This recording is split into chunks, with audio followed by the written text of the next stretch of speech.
welcome back to Bear Bears. This is episode 10 of the podcast where I bear it all, my body image, my mental health, and my weight loss journey. And yeah, sometimes a little more than that, and don't pretend you're not into it. You clicked play, didn't you, you saucy minx? Let's start with the obvious. I've been gone for a hot minute. Bear Bears has been quieter than a sauna on a Tuesday morning, and I owe you some real talk about where I've been. So, honesty really is going to be my thing with this, unless we're talking about how many biscuits I ate during the bake-off. But the truth is, I needed to step back and get my head straight. When I first started this podcast, it wasn't just for the fun. I wanted a space where I could talk about the real gritty stuff, my body image struggles, my mental health battles because of that body image, and the ups and downs I faced trying to be better. But somewhere along the way, I started wondering, was I still doing this for the right reasons, or was I just using the podcast as an excuse to talk to all you fine people and hear my own voice? Because, yeah, I might have a sexy voice that's a mixture of Frank Skinner and Julian Clary, but let's be real. If I'm not showing up authentically, what is the fucking point? So I hit pause.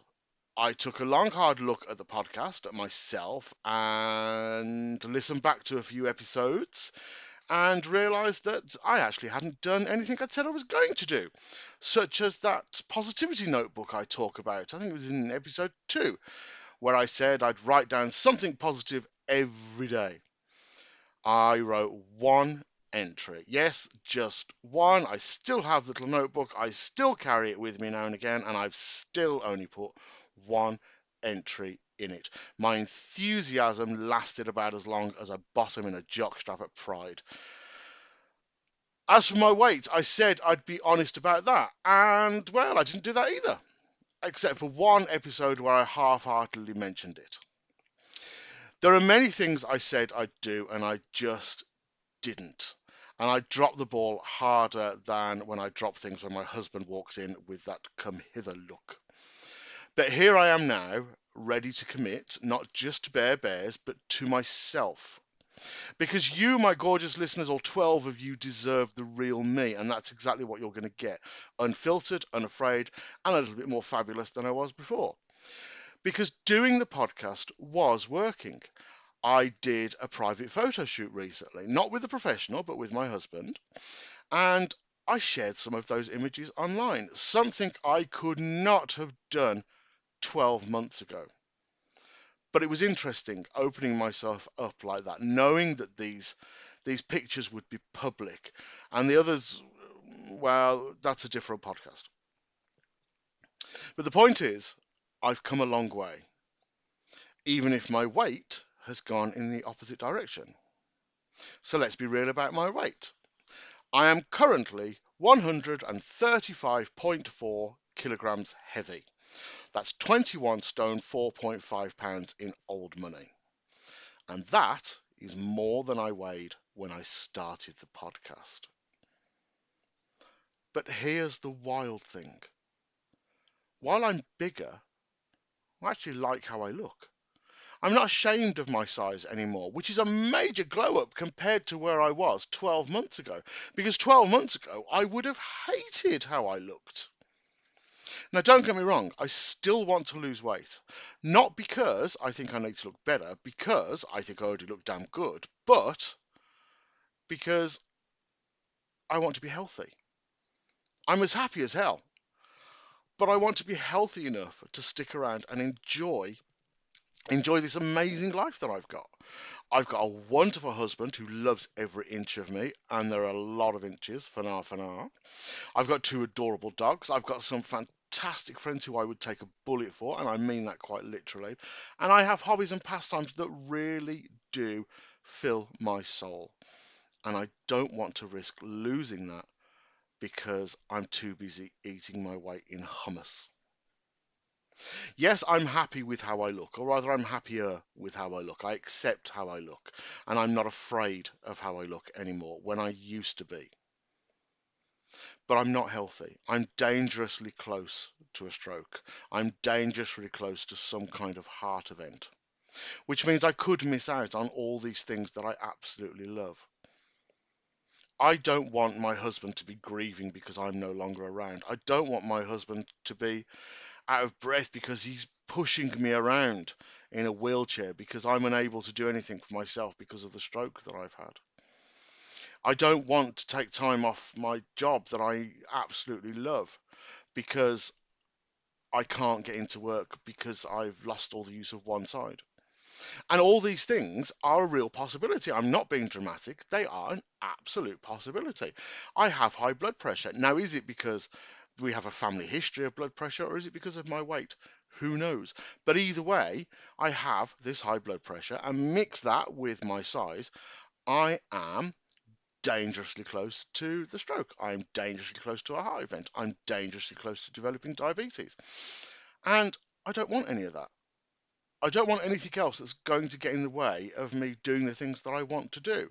Sometimes my deafness gets in the way of doing things that I want to do because I have to sit at the front of things so I can classes and that so I can hear people.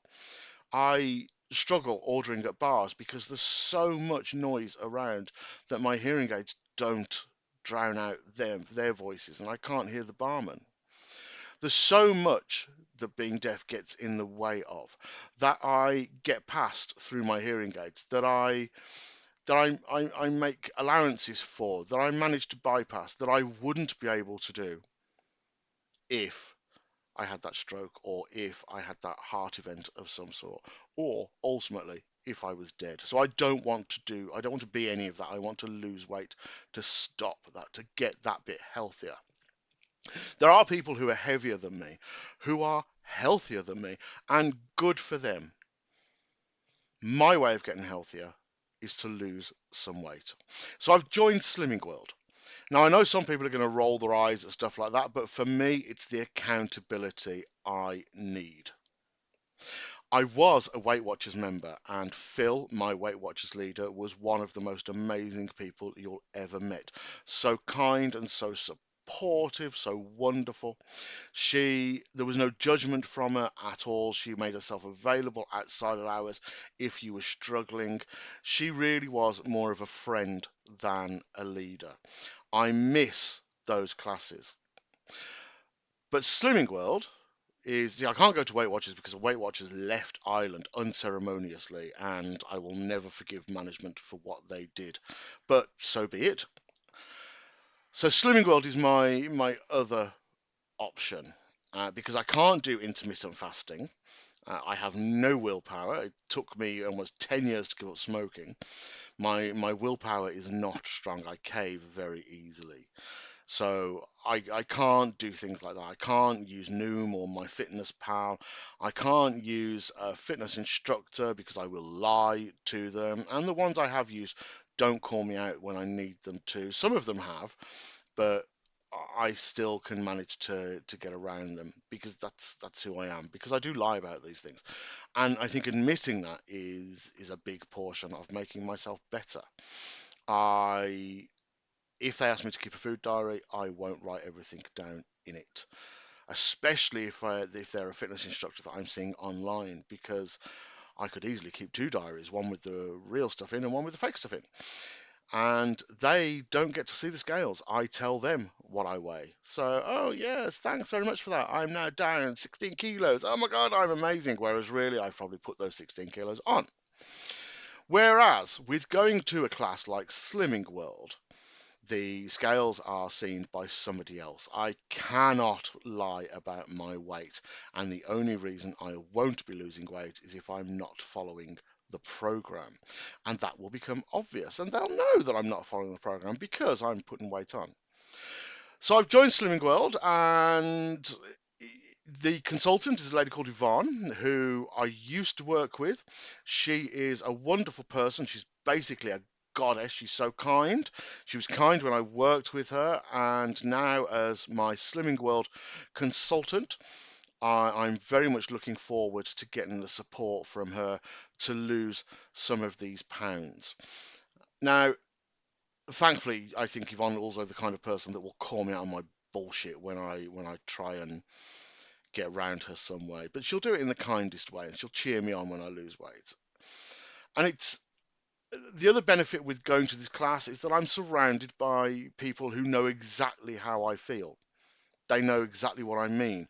When I say things like, I just couldn't resist that cake, they will understand because everyone in that room, including Yvonne, will have been through the exact same thing.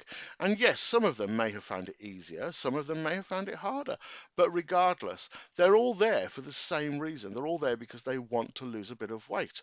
So they'll know exactly what I mean when I say I I'm struggling. They'll know what I'm talking about. And Yvonne will be super supportive, as will everybody else in that group. So I think it's going to work. Like, I joined on Tuesday, it's now Friday, and since then I have monitored everything I've eaten. I've stuck to the free foods. I've used my sins.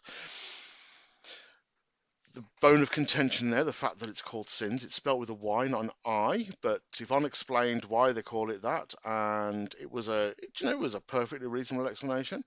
But to me, it's still sin with an I, not a Y, and I don't like it. But if it helps, I will get past it. Slimming World, I feel, is a little bit more confusing than Weight Watchers was, but that could easily be because I'm new and I'm learning the program. But I'll get there. I'll work it out. I'll make it work because I have to.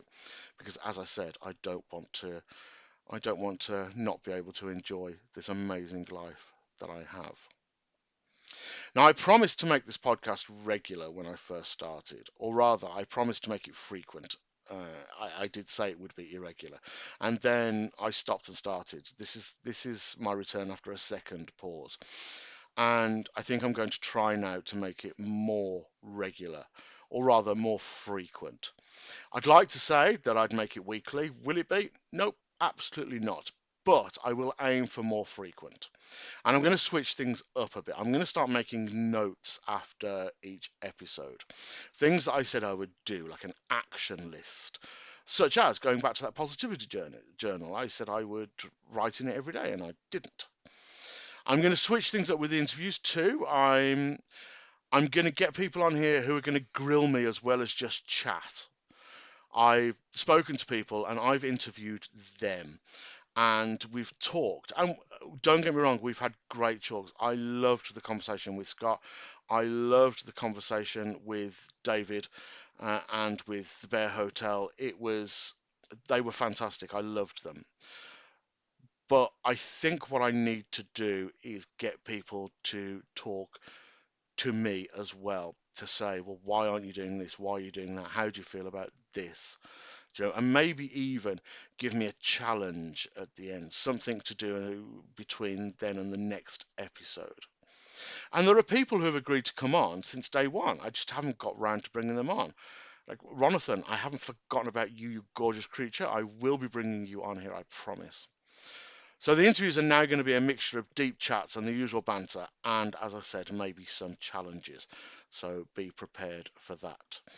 Now, before I wrap up, in other news, I have written 2 books. They are with alpha readers right now, and alpha readers are the people you trust to actually say, oh my God, this is fucking shit, what are you doing writing this? Once they're done, I will do some editing, maybe, and they'll be passed on to beta readers who will say what they feel about it, and then hopefully it will be on your shelves. But that's for another episode and for something in the future. But for now, my darlings, thank you for sticking with me. My dedicated 12 listeners, you're the reason I keep doing this. I was going to say here's to season 2 of Bear Bears, but it's not. It's still the same season. I don't want a season 2. I don't think I took a long enough break for it to be a season 2. But here's to a new chapter for Bear Bears with some more honesty, more laughs, and probably me bearing it all figuratively, unless you subscribe to my accountant thing, which I don't have. I don't have as a joke. It's a joke. I don't know why I called it accountant thing. If you know, you know. But like, I don't think the podcast is going to shut down because I dared to say the word OnlyFans. Anyway, I've waffled enough. This podcast was only supposed to be a couple of minutes, just as I'm sorry for being missing. I'm making plans and I'll be back in a week or so, and it's already 15 minutes long, so I do apologize for that. But hey, that's me. I talk too much. That's why you love me, and that's why you love me and keep listening. So until next time, stay unapologetically you, and I will be me. Goodbye.